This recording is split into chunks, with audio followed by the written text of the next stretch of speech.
Seigneur, ta parole est grande, elle demeure à jamais. Ta parole est infaillible, rien ne peut la supprimer.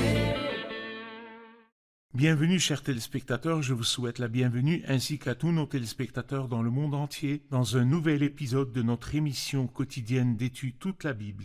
Nous avons commencé le dernier épisode avec une introduction au livre du Lévitique, le 3e des 5 livres de Moïse et le 3e livre de la Bible. Aujourd'hui, nous commencerons l'étude du premier chapitre relatif à l'Holocauste. Je vous encourage à préparer votre Bible et à nous suivre pendant l'étude et à prendre des notes. Et si vous avez des questions ou des demandes de renseignements, envoyez-les nous et nous essayerons de répondre à vos questions. Permettez-moi au début de l'épisode d'accueillir notre invité, le frère Youssef Riyad. Bienvenue, Merci, frère Youssef. Nous accueillons aussi nos invités, soyez les bienvenus. Frère Youssef, avant d'entrer dans les détails de l'Holocauste dans le premier chapitre, nous devons avoir une idée générale sur le sacrifice dans la Bible. Pourquoi le sacrifice est-il nécessaire? Pourquoi Dieu a établi le principe du sacrifice et quelle est la révélation progressive sur le sacrifice dans la Bible? Le sacrifice est une vie qui est offerte, et le salaire du péché, c'est la mort. Et une chose des deux, soit moi, je paie la pénalité, et lorsque je paie la pénalité, je ne pourrai pas rendre justice au Dieu qui est illimité. Alors donc, cela signifie que la colère de Dieu restera sur moi. Et Dieu, en plus du fait qu'il est juste et qu'il est saint, mais il est amour. C'est pourquoi la sainteté de Dieu a exigé une expiation et l'amour de Dieu l'a offerte. C'est pourquoi lorsque Adam a péché, et la parole de Dieu était claire pour lui, le jour où tu mangeras de cet arbre, tu mourras, c'est certain, il a mangé, il mérite la mort. Dieu n'a pas été surpris par ce que Adam a fait, mais Dieu a lui toute la gloire. Nous lisons l'Éternel Dieu fit des habits en peau pour Adam et Ève et il les leur a mis. D'où a-t-il cherché la peau?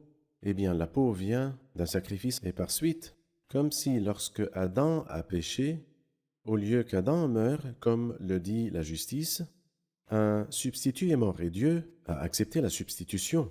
Il l'a accepté dans Genèse chapitre 3, il l'a accepté aussi dans l'histoire d'Abraham et d'Isaac quand il a offert le bélier à la place d'Isaac. Le Seigneur donc, dans sa grâce, bien sûr, personne ne l'y a forcé et personne ne peut jamais forcer Dieu, mais il a accepté le principe de la substitution. Et le bélier est mort à la place d'Isaac. Et là, Dieu est en train de dire qu'il accepte le substitut, le sacrifice.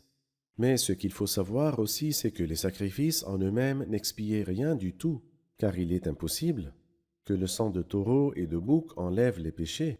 Mais les sacrifices étaient une image du Christ qui peut suffire et remplir toutes les demandes de la justice de Dieu.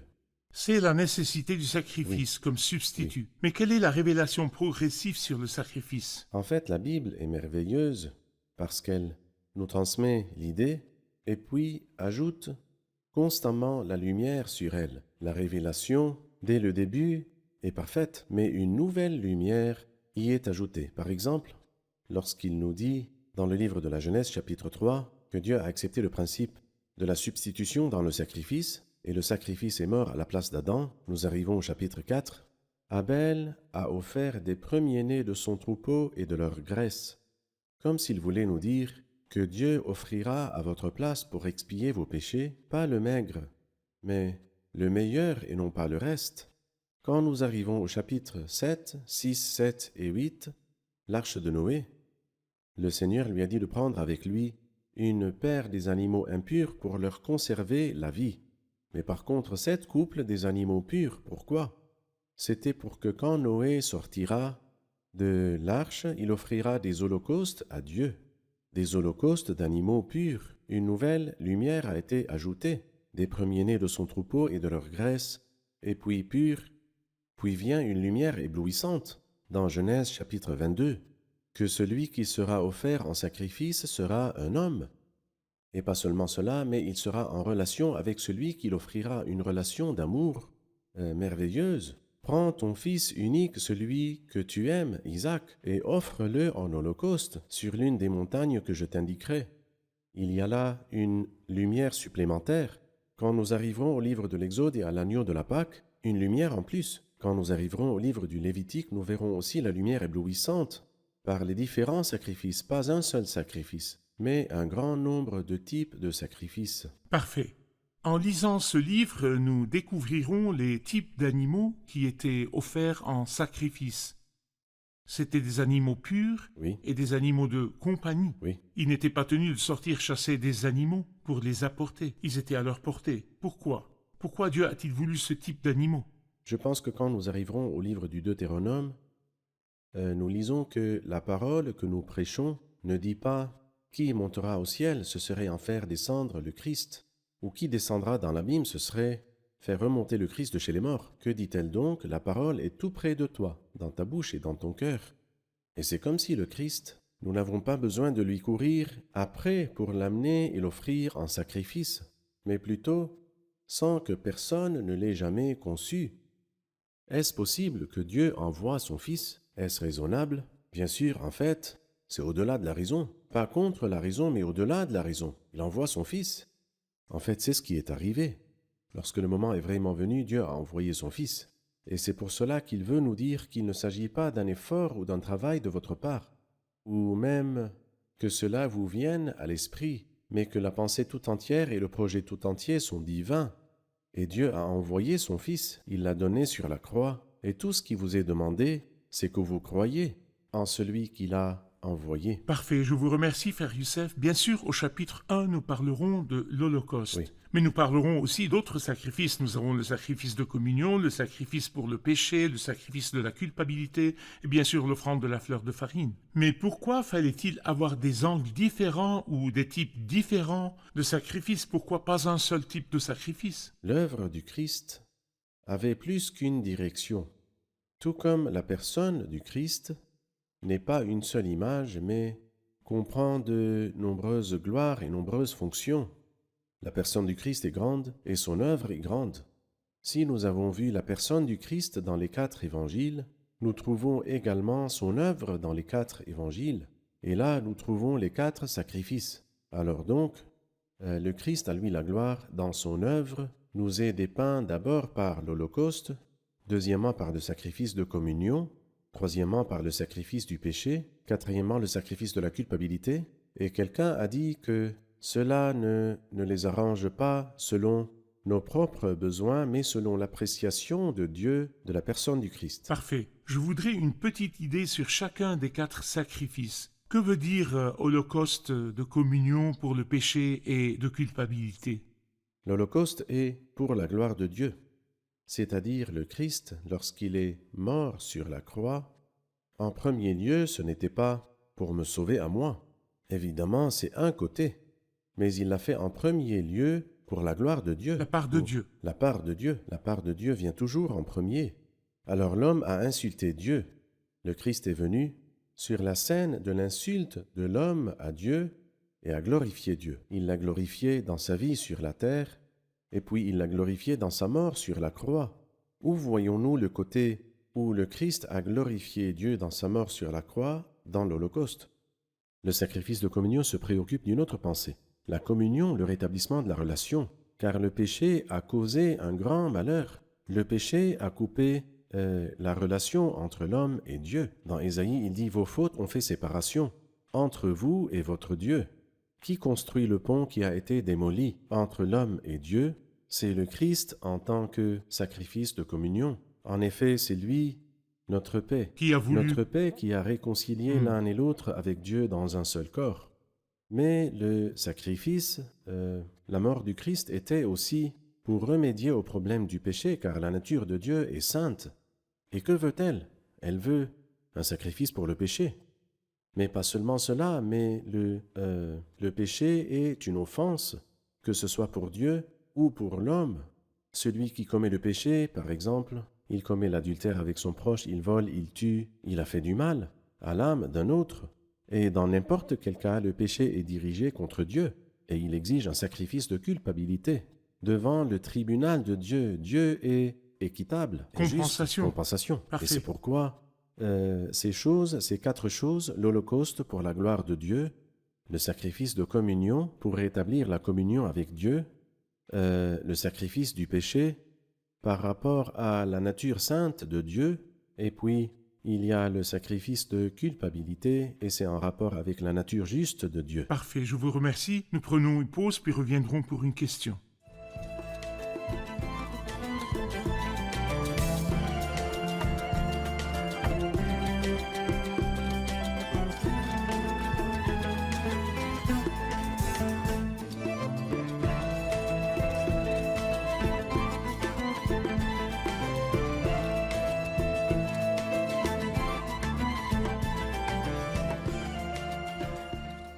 Nous voyons dans ce chapitre qu'il y a des oiseaux qui sont offerts, ou des moutons, ou des bœufs. Pourquoi y a-t-il une progression dans l'offrande de ces sacrifices? Pourquoi y a-t-il une diversité, frère Youssef, dans les animaux offerts comme holocauste?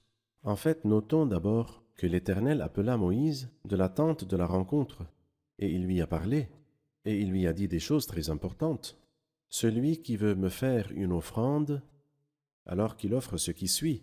Et je me souviens qu'autrefois, lorsque quelqu'un, durant ou à l'occasion de son mariage, les gens lui apportaient des cadeaux, comme bon leur semblait, c'est-à-dire les mariés parfois recevaient du même cadeau 5 ou 10 exemplaires. Alors, les gens plus tard ont découvert un meilleur moyen, à savoir le carnet de mariage ou la liste de mariage, les besoins. Et puis chacun voit ses propres moyens. Quelqu'un peut acheter pour 100, quelqu'un pour 500, quelqu'un pour 1000 ou plus ou moins, selon le moyen de chacun. Et on mettait un signe, je peux offrir ceci pour qu'il n'y ait pas de répétition et chacun selon ses moyens. Comme si le Seigneur voulait, si tu veux vraiment m'offrir, je vais te dire moi-même ce que vraiment je veux, afin que tu ne m'offres pas à ton idée comme toi tu veux. Parce que, en fait, les vrais adorateurs, ce sont là les adorateurs que le Père cherche.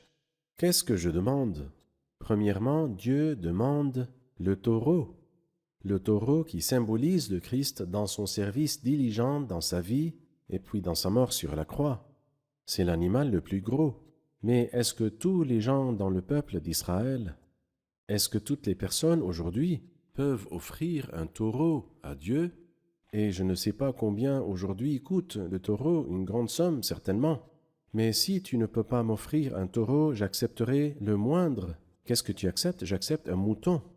Et il se peut même que je ne puisse pas offrir un mouton.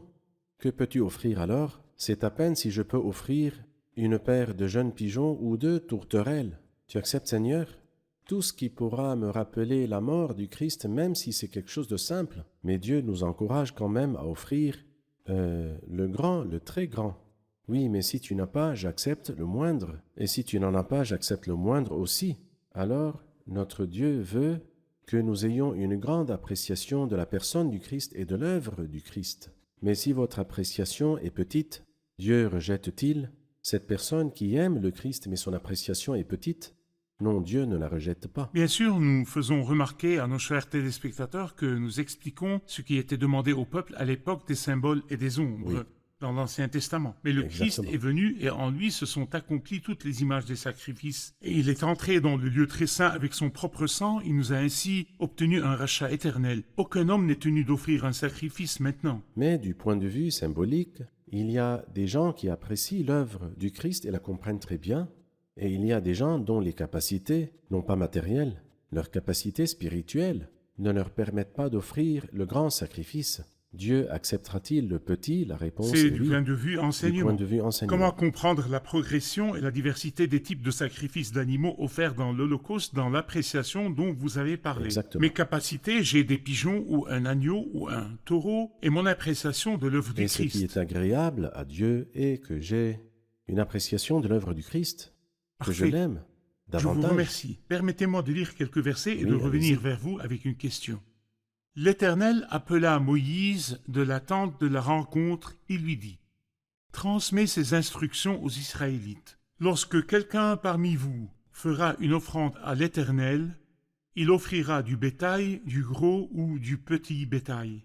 Si son offrande est un holocauste de gros bétail, il lui offrira un mâle sans défaut. Il l'offrira à l'entrée de la tente de la rencontre devant l'Éternel pour obtenir sa faveur. Il posera sa main sur la tête de l'holocauste qui sera accepté de l'Éternel pour lui servir d'expiation. Il égorgera le veau devant l'Éternel, et les prêtres, les descendants d'Aaron, offriront le sang et le verseront sur tout le pourtour de l'autel qui est à l'entrée de la tente de la rencontre. Il enlèvera la peau de l'holocauste et le coupera suivant ses parties. Les descendants du prêtre Aaron mettront du feu sur l'autel et arrangeront du bois sur le feu. Les prêtres, les descendants d'Aaron, poseront les morceaux, la tête et la graisse sur le bois en feu placé sur l'autel. Il lavera les entrailles et les pattes avec de l'eau. Le prêtre brûlera toute l'offrande sur l'autel. C'est un holocauste, un sacrifice brûlé au feu dont l'odeur est agréable à l'Éternel. Si son offrande est un holocauste de petit bétail, d'agneau ou de chevreau, il offrira un mâle sans défaut. Il l'égorgera du côté nord de l'autel devant l'Éternel. Les prêtres, les descendants d'Aaron, en verseront le sang sur tout le pourtour de l'autel. Il le coupera suivant ses parties avec la tête et la graisse, et le prêtre les posera sur le bois mis au feu sur l'autel. Il lavera les entrailles et les pattes avec de l'eau, et le prêtre sacrifiera le tout. Il brûlera l'offrande sur l'autel. C'est un holocauste, un sacrifice brûlé au feu dont l'odeur est agréable à l'Éternel. Si son offrande à l'Éternel est un holocauste d'oiseaux, il offrira des tourterelles ou de jeunes pigeons. Le prêtre sacrifiera l'oiseau sur l'autel. Il lui ouvrira la tête avec l'ongle, la brûlera sur l'autel et versera le sang contre un côté de l'autel. Il enlèvera le jabot avec ses plumes et le jettera près de l'autel vers l'est, à l'endroit où l'on met les cendres. Il le déchirera par les ailes.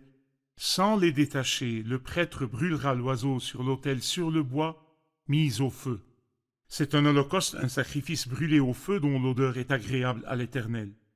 Il est clair, frère Youssef, comme nous l'avons déjà dit, qu'il y a une diversité dans les types d'animaux qui sont offerts, mais il y a une différence dans les rituels qui accompagnent l'offrande de ces holocaustes. Il y a de nombreux détails, comment ils étaient tués, comment ils étaient coupés. Donnez-nous une idée sur les leçons spirituelles que nous apprenons des rituels qui accompagnent l'offrande de l'Holocauste. J'aimerais d'abord attirer l'attention sur une expression qui est mentionnée pour l'Holocauste, l'offrande de la fleur de farine et le sacrifice de communion, et n'est pas mentionnée pour le sacrifice pour le péché et de culpabilité. Oui. Quelle est cette expression? Brûlera. Le prêtre brûlera. Brûler, pas incinérer. Le sacrifice pour le péché est incinéré, car Dieu déteste le péché. Mais il brûle une odeur agréable à l'Éternel, comme il dit ici. Deuxièmement, c'est que dans tous les cas, quand un sacrifice est offert, il doit poser, celui qui offre le sacrifice devrait poser sa main sur la tête du sacrifice. Parfait. Tandis que pour l'Holocauste, c'est différent du sacrifice pour le péché. Quelle est la différence? Quelle est la différence?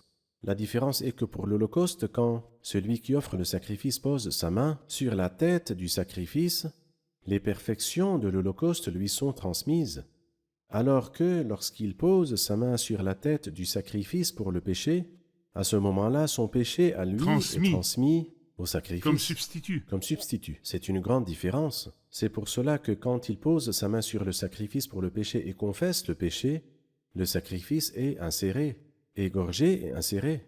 Alors que quand il offre un holocauste pour obtenir la faveur de Dieu, il posera sa main sur la tête du sacrifice, et alors les perfections du sacrifice d'holocauste lui seront transmises. Et je pense qu'il y a une autre différence sur laquelle j'aimerais attirer l'attention. Quand il dit dans les versets 3 et 4, « Il l'offrira devant l'Éternel pour obtenir sa faveur, et il posera sa main sur la tête de l'holocauste qui sera accepté de l'Éternel Pour l'expiation. pour lui servir d'expiation. Oui. Alors donc, l'expiation ici a apporté la faveur à celui qui a offert un sacrifice d'holocauste. Parfait. Alors que quand nous allons au livre du Lévitique, chapitre 4, il nous dit, par exemple, dans le verset 20, il dit « Le prêtre fera l'expiation pour eux, et le pardon leur sera accordé. » Il y a donc une expiation dans les deux cas, dans l'Holocauste et le sacrifice pour le péché. Mais pour l'Holocauste, l'expiation est pour obtenir la faveur de Dieu, tandis que dans le sacrifice pour le péché, l'expiation est pour lui accorder le pardon. Je pense que la différence est grande. J'ai commis un péché, j'ai besoin de pardon. Par contre, si je n'ai pas commis de péché, j'offre l'Holocauste pour obtenir la faveur de Dieu. Et c'est ce qui est arrivé dans les offrandes d'Abel. car Dieu a prouvé ses offrandes et il a obtenu la faveur de Dieu pour ses offrandes. Et c'est vraiment ce dont nous avons le plus besoin lorsque nous apprécions Jésus-Christ en tant que l'Holocauste. Parfait. Parmi les mêmes rituels aussi, quand il dit, après avoir égorgé le veau, le sang est versé sur tout le pourtour de l'autel. Y a-t-il un enseignement concernant verser le sang sur tout le pourtour de l'autel? L'enseignement, c'est que l'objectif, c'est de sacrifier une vie. Sacrifier une vie se manifeste par l'effusion du sang. Parce que s'il n'y a pas de sang versé, Il n'y a pas. il n'y a pas de pardon. C'est pourquoi le sacrifice était nécessaire. Mais en ce qui concerne l'Holocauste, la valeur, c'est en réalité l'offrir tout entier à Dieu. Parfait, je vous remercie. Nous prenons une pause et puis reviendrons pour une question.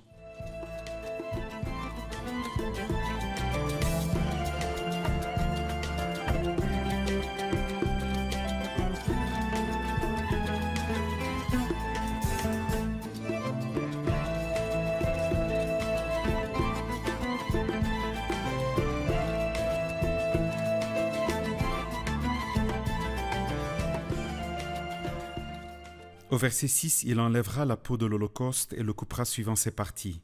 Que comprenons-nous par enlever la peau et couper? À vous, frère Youssef.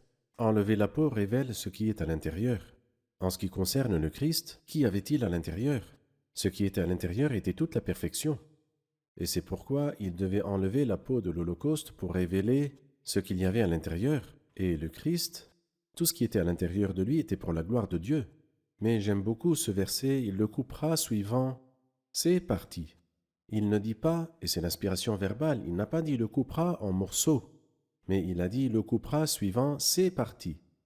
En d'autres termes, le Christ n'a pas manifesté l'amour quand il devait manifester la justice. Il n'a pas manifesté l'empathie quand il devait manifester la fermeté. C'est-à-dire, dans le Christ, tout était à sa place en son bon endroit. Pas une chose n'a pris la place d'une autre. Pas du tout. Dans les paroles du voleur repentant, il a dit « il n'a rien fait de mal, il n'a rien fait de mal placé ». Mais plutôt, il a tout fait comme il faut. C'est pourquoi il dit « il le pose, il le coupe suivant ses parties », afin de nous montrer à quel point cette personne glorieuse, dans sa vie sur terre, comme dans sa mort, tout était pour la gloire de Après Dieu. l'avoir coupé suivant ses parties, je voudrais un commentaire sur les versets 8 et 9. Il est clair que la tête et la graisse sont posées sur le bois, mais le verset 9 dit « Il lavera les entrailles et les pattes avec de l'eau, le prêtre brûlera toute l'offrande sur l'autel, c'est un holocauste. » Il a fait une séparation en mentionnant les morceaux du sacrifice, les morceaux de l'holocauste. D'abord, je voudrais dire un mot sur le lavage des entrailles et des pattes. Pourquoi les lave-t-on? En fait, on les lavait pour qu'elles soient un symbole de ce que le Christ est en lui-même. En fait, le Christ n'a pas besoin d'être lavé. Parfait. Mais le sacrifice devait être lavé pour qu'il soit un symbole du Christ qui est lui-même pur Parfait. à tous les égards. Très bien. Il a été dit que chacun de nous a besoin de se laver les pieds, mais pas le Christ. Les pieds du Christ ne sont pas lavés à l'eau, les pieds du Christ sont loin de parfum. Parfait. Mais aussi, si nous lisons les versets 8 et 9 que vous avez mentionnés, il nous parle de la tête, de la graisse, et des pattes et des entrailles. Et moi j'y vois, que verrai-je dans la tête?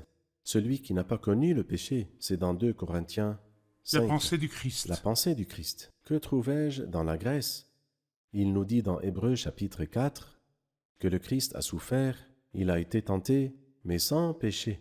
C'est-à-dire, il n'avait rien à voir avec le péché, ni de près, ni de loin. Et le verset 9 nous dit « ses entrailles », et cela nous prend les esprits à 1 Jean chapitre 3. Or, vous le savez, Jésus est apparu pour enlever nos péchés, et il n'y a pas de péché en Parfait. lui. Et finalement, les pattes, cela nous ramène à la première épître de Pierre chapitre 2. Aussi, quand il dit « il n'a pas commis de péché », alors le Christ qui n'a pas connu le péché et n'a pas commis le péché et en qui il n'y a pas de péché et a été tenté sans péché, tout cela nous le voyons dans l'Holocauste. L'Holocauste qui est offert tout entier à Dieu. Bien sûr, quand il parle de l'agneau, après cela au verset 10, Oui, il dit qu'il devait être mâle. oui. Il dit si son offrande est un holocauste de petit bétail, d'agneau ou de chevreau, il offrira un mâle sans défaut. Y a-t-il une raison au fait qu'il devait être mâle? Eh bien, le mâle symbolise la force. Quand nous arrivons au sacrifice de communion, parce qu'il comporte un élément de communion dont l'homme fait partie, la femelle était acceptée. Dans le sacrifice de culpabilité aussi, la femelle était acceptée. Mais dans l'Holocauste, ce devrait être un mâle. Cela symbolise la perfection de la puissance et la consécration du Christ à Dieu. Parfait. Qu'en est-il de l'égorgement? Il l'égorgera du côté nord de l'autel devant l'Éternel. Bien sûr, il est clair que celui qui offre un mouton n'est pas aussi riche que celui qui offre un taureau. Et je veux dire, bien sûr, le sens moral, spirituel. Alors, L'appréciation. oui, qu'il n'a pas l'appréciation de celui qui a offert le taureau qui symbolise le Christ. Et c'est pourquoi il parle ici du nord, qui symbolise la colère de Dieu. Et c'est comme s'il n'était pas capable de discerner que le Christ, comme Holocauste, la colère de Dieu n'était pas sur lui. Mais les choses en fait s'entremêlent. Mais celui qui offre un bœuf sait que le Christ, comme Holocauste, la colère de Dieu n'est pas restée sur lui, mais au contraire, il nous a apporté la faveur de Quand Dieu. il arrive à l'offrande des pigeons ou des tourterelles, il nous donne quelques détails différents sur le bœuf et sur l'agneau. Votre commentaire, frère Youssef, s'il vous plaît. En fait, je dis aussi que celui qui offre des pigeons ou des tourterelles, son appréciation Moindre. est moindre. Et c'est pourquoi aussi nous trouvons des choses qui ne sont pas mentionnées, même pour l'agneau. Par exemple, quand il dit « il enlèvera le jabot avec ses plumes et le jettera », alors que rien n'est jamais jeté du mouton, ni de la vache. Mais pour les pigeons, on jetait. On le jettera près de l'autel vers l'est. Et puis il nous dit au verset 17, « Il le déchirera par les ailes sans les détacher ». C'est le contraire de ce qui a été dit, qu'il coupera le taureau suivant ses parties. Ici, il le découpe mais ne le déchire pas. Bien sûr, la compréhension ici est moindre que la compréhension qui est apparue dans les deux sacrifices précédents. Merci, frère Youssef. Nous sommes arrivés à la fin de l'épisode. Que le Seigneur vous bénisse. Révisons l'épisode avec nos invités. Dieu veut que nous ayons toujours de l'appréciation pour la personne et l'œuvre du Christ. Même si nos capacités sont petites ou faibles, Dieu les acceptera. Nous voyons que l'Holocauste est pour la gloire de Dieu, c'est la part de Dieu, contrairement à l'homme qui a insulté Dieu. Merci, que Dieu vous bénisse. Merci, frère Youssef, que Dieu vous bénisse. bénisse. Chers téléspectateurs, nous avons appris dans l'épisode d'aujourd'hui que l'Holocauste parle d'un des aspects de la croix qui nous dit que le Christ était sur la croix pour satisfaire le cœur de Dieu ou pour rendre justice à Dieu. Dieu qui a été insulté à cause de l'œuvre de l'homme sur terre, le Christ est venu pour le glorifier par sa vie comme une offrande de la fleur de farine. Mais il est aussi allé à la croix pour le glorifier par sa mort. Le Christ était sur la croix pour satisfaire le cœur de Dieu. Par son œuvre sur la croix, il a restitué toute la gloire de Dieu. Par son œuvre sur la croix, il a réjoui le cœur de Dieu, un sacrifice brûlé dont l'odeur est agréable à l'Éternel. Et vous ne pouvez obtenir la faveur de Dieu et être accepté de lui que quand vous vous appropriez personnellement l'œuvre du Christ sur la croix. C'est en vain que vous essayez de trouver la faveur n'importe où sur terre ou dans n'importe quelle pratique sur terre. Dieu ne vous donnera sa faveur que quand vous vous appropriez personnellement la mort de Jésus-Christ. Nous nous reverrons dans le prochain épisode. Que Dieu soit avec vous.